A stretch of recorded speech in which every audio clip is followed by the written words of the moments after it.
A doutora Kim é uma pesquisadora das Forças Conjuntas da Coreia. Ela é a principal responsável pela elaboração de um projeto que poderá alterar a história da humanidade. Isso porque, nesta cena hipotética, os noticiários estão reportando um cometa de tamanho considerável que vai passar perto da Terra e poderá causar uma catástrofe nunca antes vista. Enquanto isso, os líderes militares da Coreia estão discutindo um plano de entregar uma ogiva nuclear que está sendo criada em um abrigo secreto com os esforços conjuntos das duas Coreias, do Norte e do Sul. O papel da doutora Kim é justamente supervisionar o projeto. No entanto, após serem constantemente pressionados por outros líderes mundiais, eles têm que desistir da ogiva, que será transportada para outro país no dia seguinte pela manhã. Mas um homem norte-coreano chamado Kang, que é major nas forças militares, está descontente com o gesto. Assim, junto com soldados norte-coreanos, ele ordena que a doutora Kim seja sequestrada, já que ela possui um cartão-chave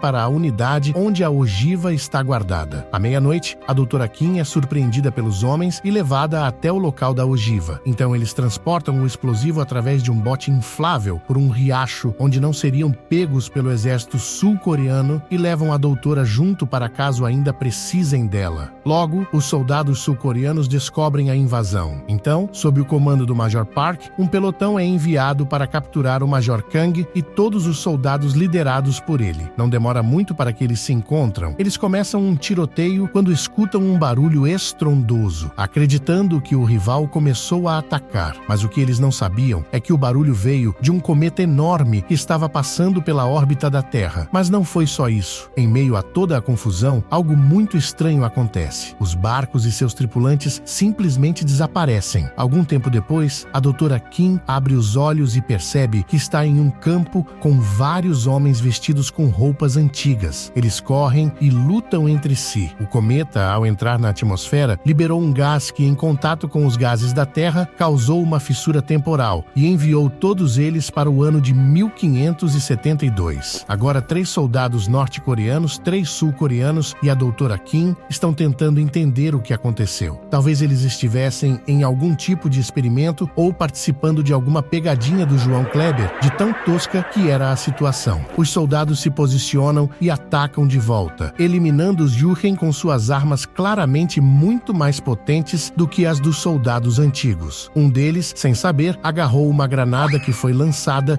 e voou pelos ares.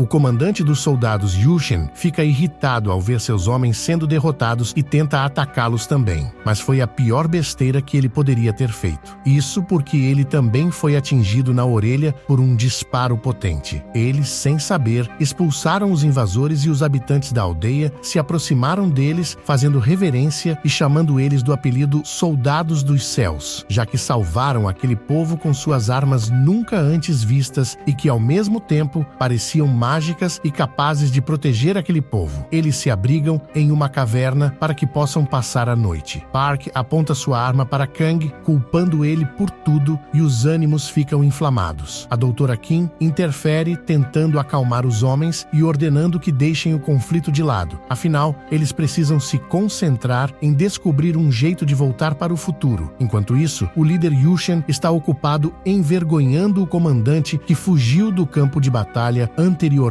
Mesmo que o comandante diga o óbvio, que não poderia vencer soldados com poderes extraordinários, o líder não desculpa sua covardia. Ele entrega ao comandante uma besta e lhe dá a última oportunidade de neutralizar os agora chamados Soldados dos Céus. De volta à caverna, um dos moradores da vila espia os soldados enquanto eles dormem. Impressionado com os armamentos, ele tenta roubar deles, mas desiste depois de colocar as mãos nos soldados. Para ele, era como se estivesse tocando os próprios anjos. No entanto, o sujeito é um idiota, ele é eventualmente pego, mas a confusão atrai a atenção dos guardas da vila. Como resultado, o ladrão e 2 soldados são levados ao rei para exibição de combate. Kang e Park se vestem como plebeus e assistem à audiência de longe. O nome do ladrão é anunciado como Sun Shin Sun Sin, de um lugar chamado Asan. O nome soa familiar para Park e, ao investigar, ele percebe que o ladrão é o lendário guerreiro guerreiro coreano que mais tarde se torna fundamental na derrota da invasão japonesa. Yi Sun-shin é considerado um herói nacional e o maior guerreiro coreano de todos os tempos. O rei ordena que Yi Sun-shin seja enviado à guilhotina, assim como os 2 soldados por roubar um explosivo que ele pensava ser uma bola de metal. À noite, os 3 são trancados na prisão até que um soldado venha resgatá-los. Além de ajudar os soldados, ele também obriga Yi Sun-shin a ir com eles. Acontece que Yi Sun-shin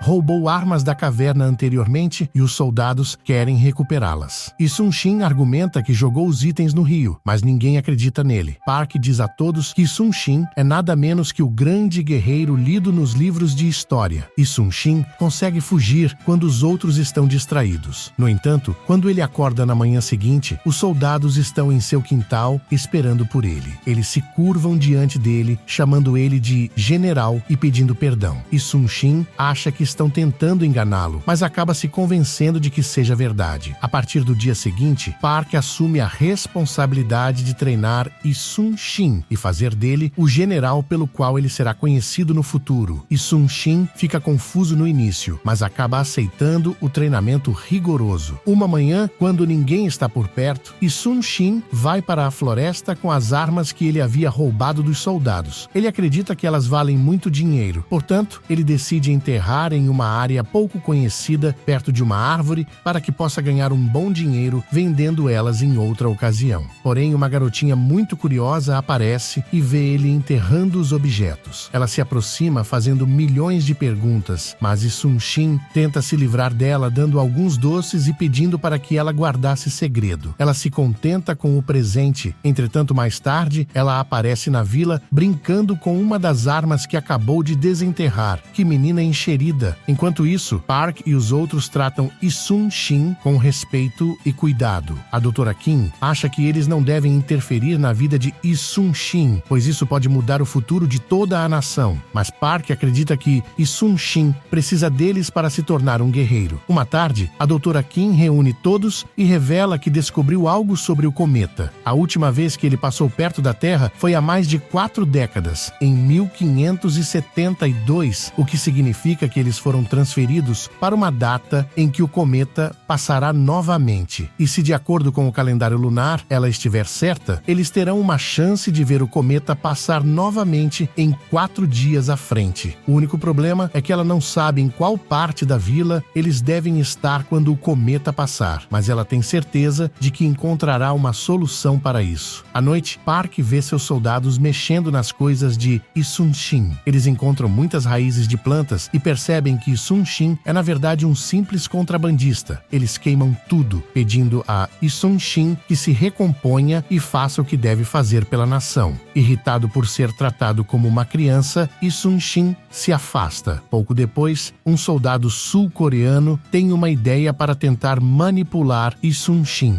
Ele se encontra com o guerreiro e finge ter o dom de ver o futuro. Yi Sun-shin se convence e deixa ele ler sua mão. O soldado então diz tudo o que espera pelo guerreiro no futuro. Yi Sun-shin acha graça daquilo tudo e debocha do soldado. O soldado tenta fazer ele acreditar, mas de repente ele é eliminado por uma flecha que atinge seu pescoço. Os invasores Jurchen sequestram Yi Sun-shin. Ele é amarrado e chicoteado pelos Jurchen, que querem saber onde estão os outros soldados. Yi Sun-shin percebe que está sem saída. Se ele não abrir o bico, sofrerá castigos físicos até dar alguma informação relevante. Mas se ele falar tudo de uma vez, será poupado de tanto sofrimento porque os soldados irão eliminar ele de forma mais rápida e com menos dor. Yi Sun-shin decide sofrer o quanto for necessário, mas não fala nada para os Jurchen. O comandante traz a garotinha que estava brincando com o arsenal que ele enterrou. Nesse momento, Yi Sun-shin se rende e promete mostrar a eles o caminho até a residência dos soldados pela manhã, mas desde que poupem a garotinha. O comandante liberta a menina, mas enquanto ela sai correndo, ele atira uma lança que atinge ela pelas costas. Yi Sun-shin está visivelmente transtornado, mas o comandante ameaça fazer o mesmo com ele se não cumprir sua parte no acordo. À noite, quando os guerreiros Jurchen estão dormindo, Kang e seus homens aparecem para resgatar Yi Sun-shin. Mas algo surpreendente acontece. Eles descobrem que a ogiva nuclear estava dentro de uma tenda dos Jurchen. Com todo o cuidado, eles recuperam a ogiva e partem para encontrar Yi Sun-shin. Kang consegue escapar e levar Yi Sun-shin junto dele. Yi Sun-shin está abalado pela fatalidade que aconteceu com a pobre garota. Ele ouve repetidamente seu pai e os soldados dizendo para passar no teste militar e se tornar um general. Até agora, ele acreditava que era um perdedor que não poderia alcançar nada grandioso na vida. Mas aquele fato chocante fez ele mudar de ideia. Agora, ele encontrou uma razão para lutar. Enquanto isso, com a ogiva recuperada, a Dra. Kim percebe que o temporizador nela passou de 10 para 5 minutos. Isso significa que eles já estão no passado há 5 dias. Isso porque com a distorção do espaço-tempo, cada minuto equivale a um dia. Usando o temporizador da ogiva, o tempo e o local da passagem do cometa são calculados com precisão. Portanto, os soldados se preparam para deixar o passado e fazem um pacto para não interferir, mantendo assim o passado como está. Na cena seguinte, eles estão realizando um funeral para o membro da equipe. Nesse momento, eles são abordados pelos habitantes da vila que desenterraram as armas da floresta. Eles querem a ajuda dos soldados para buscar vingança pela menina que foi cruelmente eliminada. Aparentemente, ela era uma órfã muito querida por todos na vila. Como ela não tinha pais, os moradores lamentam sua morte como se fosse a própria filha. Inicialmente, o Major Park lamenta por não poder interferir no passado. No entanto, ele muda de ideia quando Kang se adianta e concorda em ajudar. Os habitantes, junto com os coreanos modernos, se preparam para a batalha. Enquanto planejam uma estratégia para o ataque, Kang e Park se envolvem em mais uma discussão que termina em uma briga. De repente, Yi Sun-shin ordena que parem e faz com que eles percebam que a rivalidade entre eles não ajuda os habitantes da vila com o que eles realmente precisam. Park vê que Yi Sun-shin finalmente tomou posição de líder e está se tornando um general. Por um dia inteiro, Yi Sun-shin vasculha as áreas ao redor da vila e descobre qual caminho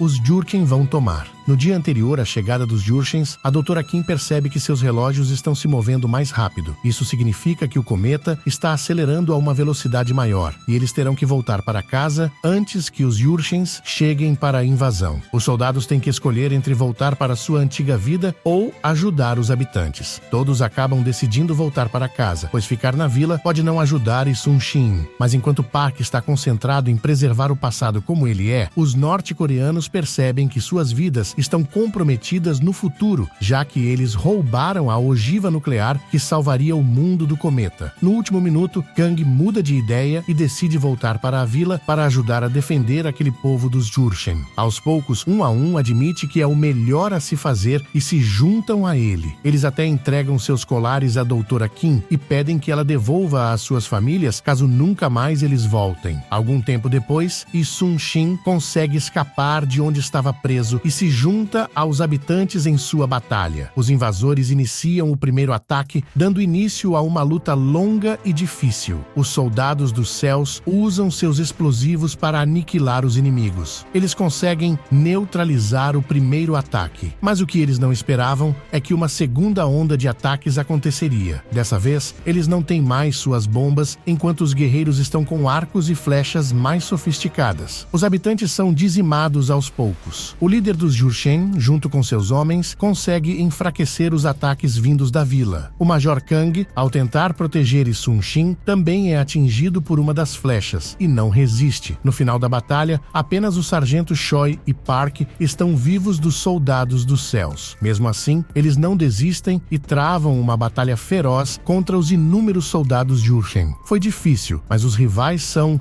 neutralizados e os habitantes da vila viraram o jogo e se tornaram vitoriosos. Em outro lugar, a Dra. Kim está no bote inflável. De repente, um deles taca um machado em direção a ela. O objeto gira e quase acerta ela. Mas antes que isso acontece, o cometa aparece novamente e cria uma nova fissura temporal. Do nada, ela e a ogiva retornam ao presente. Sozinha e com a ogiva, ela tenta contar tudo o que presenciou, mas a história faz ela se passar por louca. Os superiores dela não acreditam na história de viagem no tempo, mesmo mesmo que ela insista, mas para eles pouco importa, mesmo que alguns soldados tenham sumido de repente. A atenção deles está voltada para a ogiva que está sã e salva. Por fim, eles decidem entregar a ogiva e manter a paz entre as nações. O filme termina mostrando a Doutora Kim visitando um memorial local do almirante Isun Shin, enquanto no passado acontece uma batalha importante da história da Coreia, onde Isun Shin liderou com apenas 13 navios um combate